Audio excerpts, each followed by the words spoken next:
Welcome to Off Pitch 74. So crazy, celebrating our 10th season. I'm just kidding. Oh. I was like, what? Yeah. Going into Saturday's game. Wait, I don't Hold even on, have game info. Hold on, I think they're debating on who's going to go first to say their name. If it is not in... We haven't gotten to the intros clear. yet, but our guests are already fighting over... We have some special guests here today. Why don't you guys introduce yourselves and tell us a little bit about our game this weekend. Hello, I'm Jake Pisani. Hi, I'm Paul Dewhurst. Saturday's match brought to you by Ben & Jerry's. Cherry Garcia. I don't know what am I supposed to say. Beer Fest Intros presented by worst. Lagunitas. Yep. Proceeds benefit LLS. Match kicks off 7:15. Beer Fest 5:30. Follow Wando us on social pins. media. Wando pins for every goal. All channels, please. Please. Wanda watch. Wando watch. What goal is he at right now? He's at 142. 3 to tie, 4 to break the record. Woo. Good job, guys. Intros are the hardest. I know, intros are the worst. God, that's the worst. Just be yourself, I'm Paul. so nervous right now. I'm sorry, Paul, we're so mean to you. I know. A lot. Everyone, just know Kat and Diane are so mean to me in the office. Paul is kind of like everyone's little brother that everyone makes fun of in the office. I feel like that's the best way to sum it. But, I like, think this I'm is news to cool. Paul. He's like, wait, everyone makes fun of me. No, it's definitely not news. Just a new developing thing every day. But you make it too easy. Like, Diane and I will be sitting yeah. there, one of my favorite Paul moments, and he, Be like, careful. walks by. Tread carefully here. He walks by and just has, like, an apple in his armpit, but his hands were free. So he was carrying the apple under his armpit, but it's not like he was carrying stuff. And he's not He the just- kind of guy that takes the skin off the apple. He eats the entire thing. It Listen. wasn't like And it's skin been on an apple. sitting in all. there. Listen, Yeah. America, listen. You know, when you work in digital, you got the Apple, you got the phone, you got the charger. There was you got nothing in your hands. Oh, yeah, we're not talking Fake apple news, phone, by the guys. way. This is like a legit apple that you eat. Yeah. And it was just there wasn't any apple to skin contact, so it wasn't that weird, but it was just like, Close enough, why are you though. carrying it like that? I believe And it what was a the hot day. inside? It was a hot day as well, I believe. Ugh. It was in the winter, okay, you guys. This was like last week. It was cold. Okay, I made that part up. I don't know when it happened. But yeah. Those We, are- you know, we can play this game with you guys too, because Diane... Yeah, do I her. love the daily phone call from Diane, even though she sits like 6 feet away That from is me. true for me too. And then I look at my phone and it says Diane, and I just like I have to shake my head every time. I'm like, I "Hello, see you Diane." shake your head every and time. I hear your voice almost louder in the office than coming through the phone. That makes sense. Sometimes Yeah. I don't want to get up, okay? And it's more fun that way.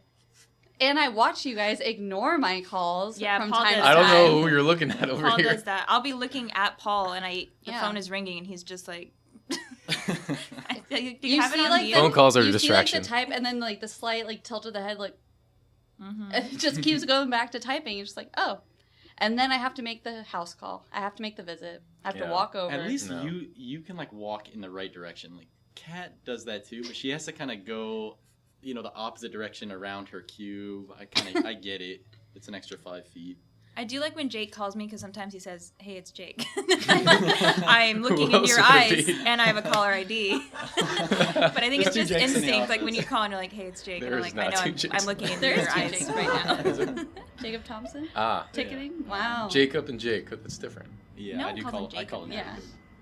Well, I I feel call like you it- have to because you Like want on to all the- claim Jake as your own. Yeah, on all the birthday cards I write Jake P just to Even to Jake him? B. just to separate myself. Do you write it even to him? Or he's like, this isn't you writing it? I can't remember his birthday card.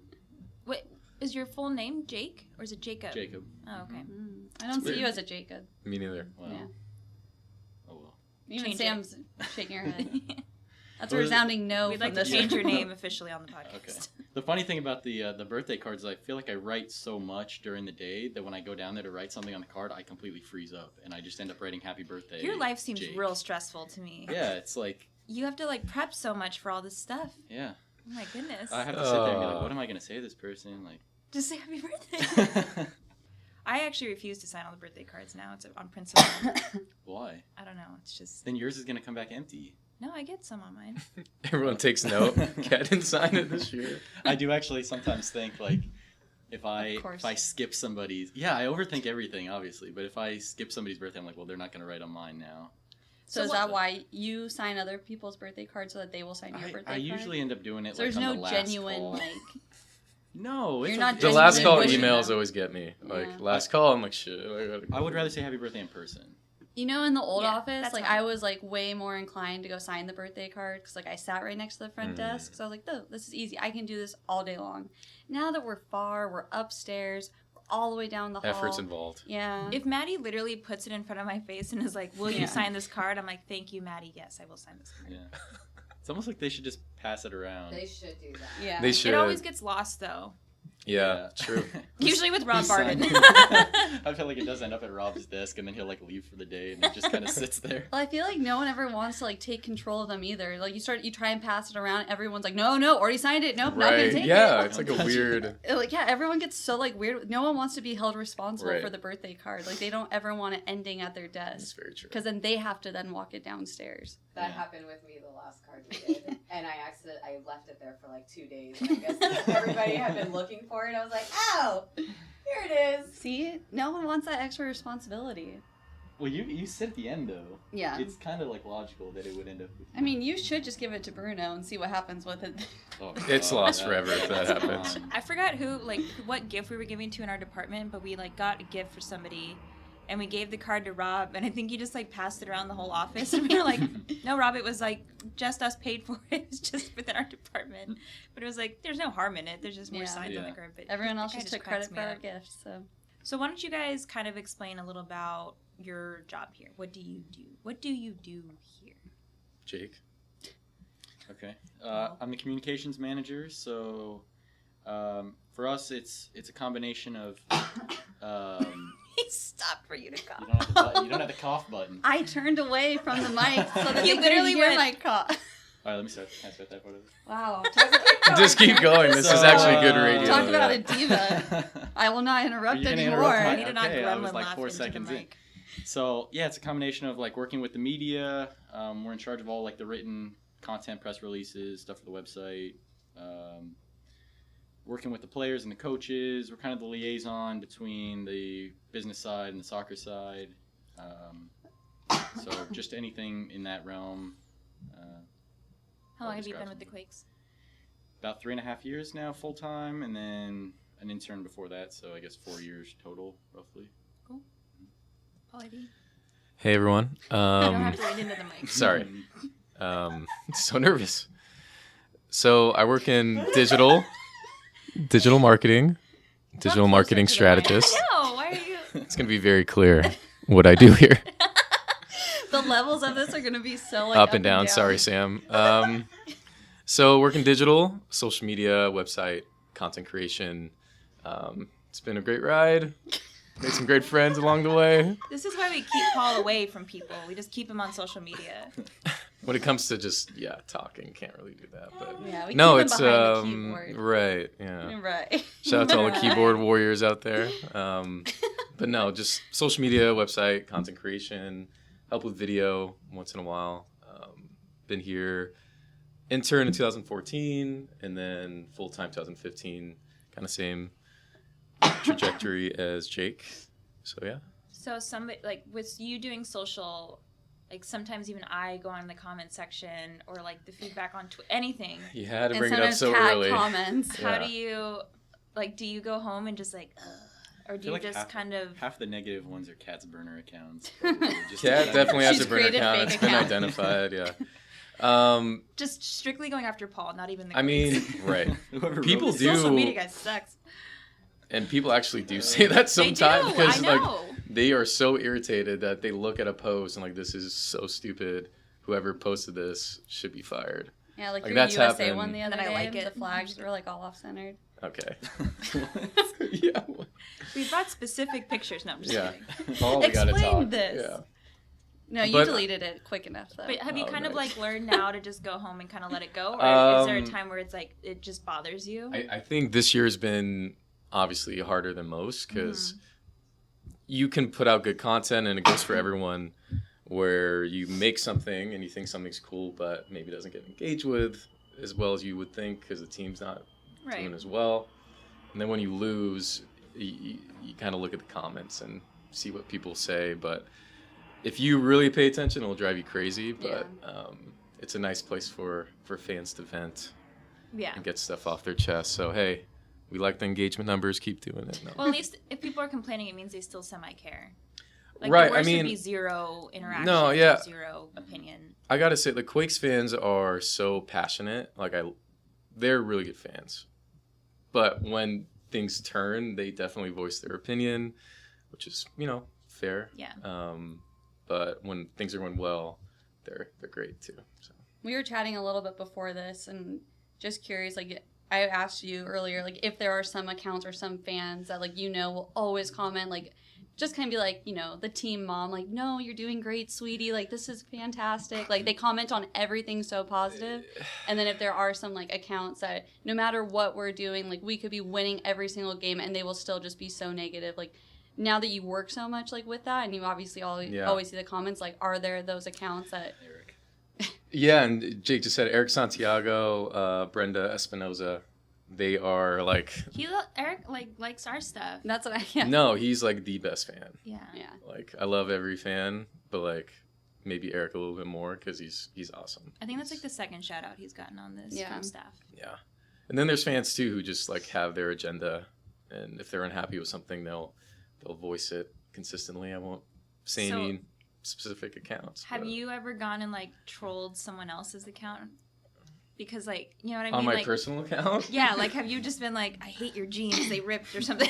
Right, just like, No, I think some fans know that, they know who Jake is, they know who, like, I am, and they know who Sam Sirico is. Like, there's some they fans can who, look it up. who understand, like, Sam does video, Jake is the PR manager of all the social, which is kind of cool because people know. And I've actually had a fan, I think it was after the Montreal game, obviously not a great game for us, but reach out to my personal account and said, hey, I know it's hard, like we're upset, but like don't take it personally, like this is like, yeah, he's I've like, got a big one coming and it's not for you personally. He's like, you okay, like this is not directed toward you, we're just mad at the team, like keep doing what you're doing. So people have actually reached out to me, like direct message. Paul, take your hand off the table. Sorry. Paul, we went over rules before this. Into the mic. Sorry. And then kind of to flip it on you, Jake, like you travel with the team, you're on, not so good road games, you're on good games, all this other stuff. Is it kind of difficult to manage? I mean, I'm sure it's difficult to manage like personalities, but you've also got to get your job done, which is you've got to get this interview, you've got to talk to these people, but I'm sure sometimes the players or even staff are not in the best mood. How do you kind of like manage that, I guess? Yeah, so... Talk into the mic, please. Sorry. Not as Not much as much as Paul, yeah. but like medium Paul. Okay. Go about halfway. We don't want your mouth on it, but... Okay. No Paul, heavy no. breathing. Sit back in the chair. It's Jake's time. It's Jake's turn. Duh. Too much confidence. That's why we make fun of him.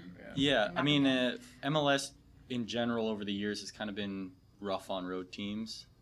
It's usually been, very pro home team, like just the results are naturally better at home. For us, that's been especially true. So it is difficult when you have to do, halftime interviews or post-game interviews and the team's losing. Last year in particular, there were a lot of, lopsided results for one reason or another. But it can be difficult. And for me, there's certain players that I lean on that I know, hey, this person's going to be level-headed. So even though we just lost, 2-0, 3-0, whatever it was, they'll give me a good quote. They're safe. They're not going to say something that they'll regret. Emotional. Yeah, right. They won't give me the emotional response. So, guys like Wando, Shea Salinas, Tommy Thompson, basically the veterans, the guys that have been here, that kind of understand what their role is post-game. Those are the guys I lean on. Every once in a while, there'll be something where as soon as it's said, I'm like, oh, geez. Like, that's, I hope that doesn't come out. But for the most part, yeah. Has there been some very uncomfortable quotes or just like? Yeah, I mean, there's been quotes that have been said this year that have gotten out there that people kind of jump on, and they're generally out of emotion. It's not like the person is incredibly upset at the world. It's just heat of the moment. Right. It's right. Yeah, I can imagine. Yeah. So. We do our best to, if it's a result that I know is going to build some emotion in guys. You know, I pull them to the side ahead of time. I say, this is how many people you're going to be talking to. Count this to is 10. Yeah, this is probably what they're going to ask. Don't talk about this. Don't talk about Yeah. that. You know, it's kind of my job to do that. So, yeah. It sounds hard. Yeah. It I don't can- envy that at Yeah. all. Yeah, I Sounds hard. have a couple stories that don't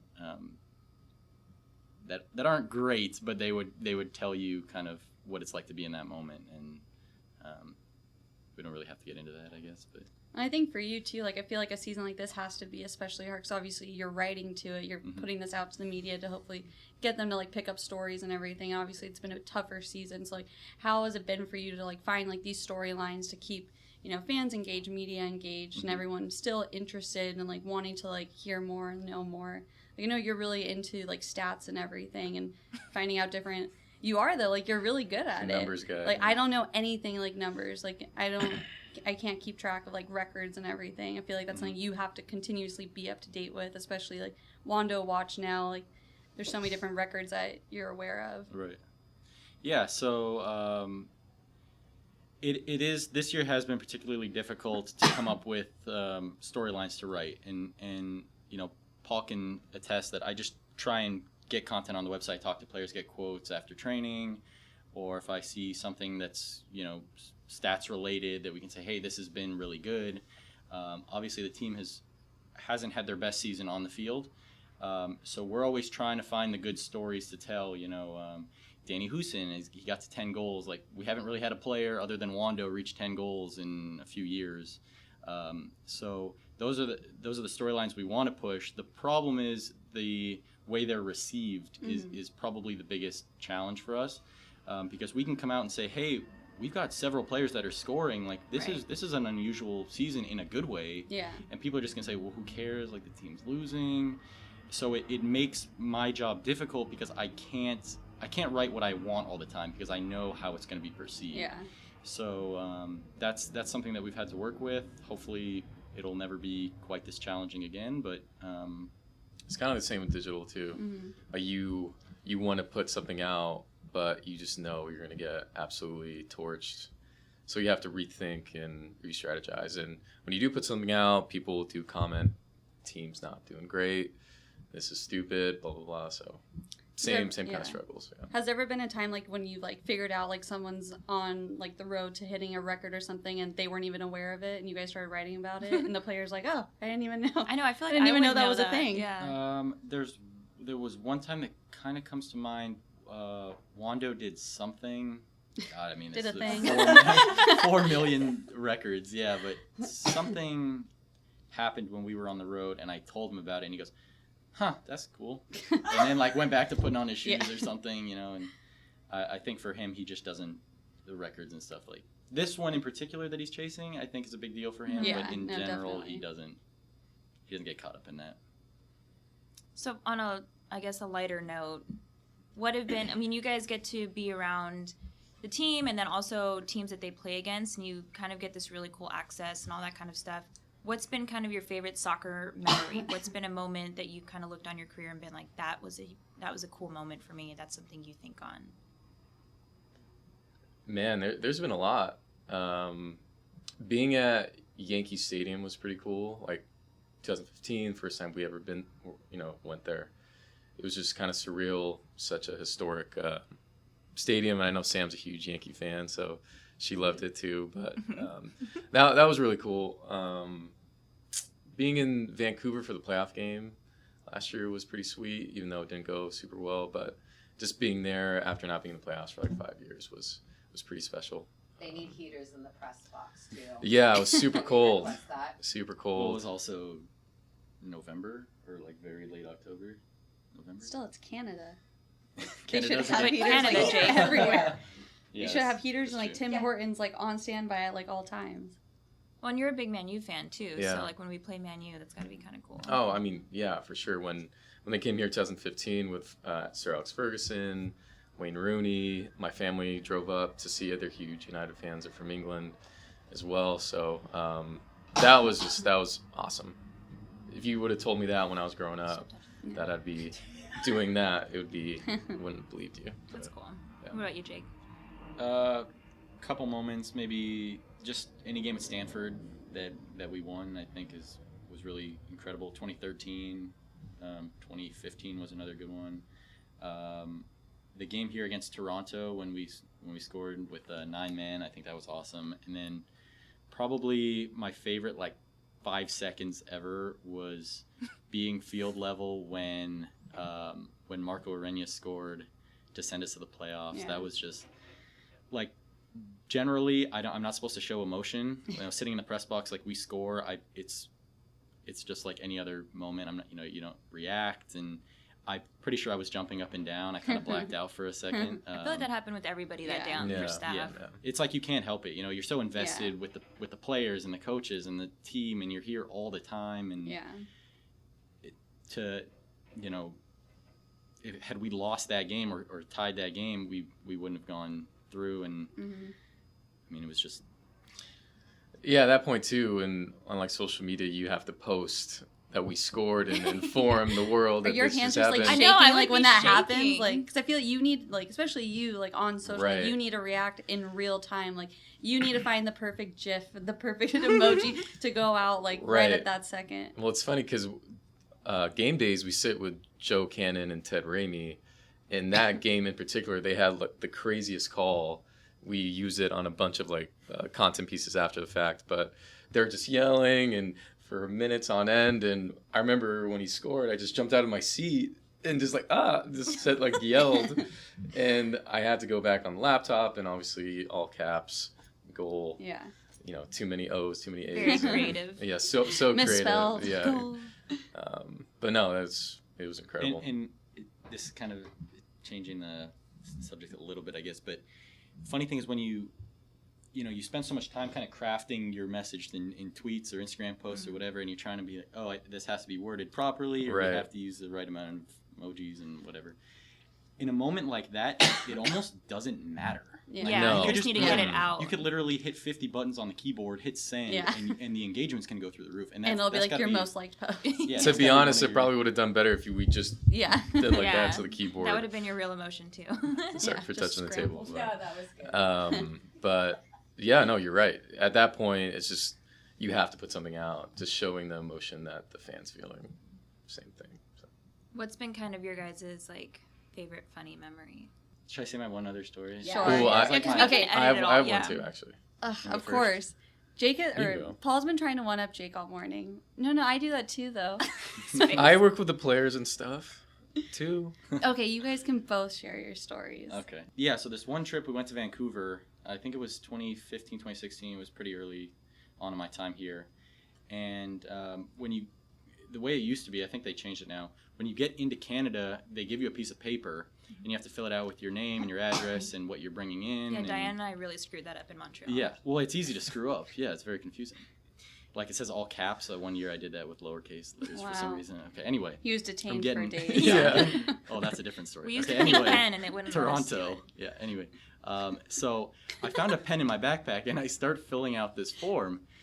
And I'm noticing that the pen is kind of broken somewhere, and I'm getting a little bit of ink on my finger. So I panicked. I was like, I don't know what to do with this. I don't want to put it back in my backpack. Of course you would panic. The cart wasn't coming around anymore He because panicked. I panicked. Yeah. So I just kind of dumped it in the back of the seat in front of me, and I forgot about it. So the next day we had played it. It was a rare day game, and we're coming back that same night. And I'm sitting on roughly the same section of the plane, and our head coach Dominic Kinnear was sitting behind me. And I hear a newspaper start rustling, and he looks over to Steve Ralston sitting next to him. He's like, "Hey, does anybody have a pen? I'm trying to do the crossword puzzle." He's like, "Oh, never mind. Found one in the back of the seat in front of me." and so I just I was like, "Ooh, that's a coincidence. It can't possibly be the same plane. That would be pretty rare." And then 30 seconds go by, and he just starts cussing up a storm. And I sunk in my seat, and I was like, do not say anything, do not say anything.